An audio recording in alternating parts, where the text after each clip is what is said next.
আজ অনেক দিন পরে আমরা চলে আসলাম চরপেশন প্যাশন স্কোয়ার। এখানকার দৃশ্যটা খুবই সুন্দর, দেখার মতো।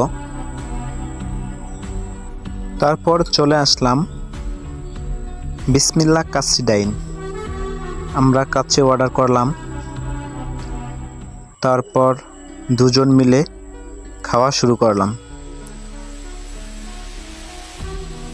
আমার পাশে আছে আমার বন্ধু, সেও খাওয়া শুরু করলো। আসলেই কাচ্চিটা অনেক ভালো হয়েছে।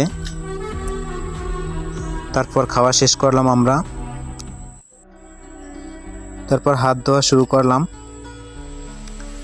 হাত মুখ সম্পূর্ণ ধোয়া শেষ করে আমরা চলে যাচ্ছিলাম টাকা দেওয়ার জন্য।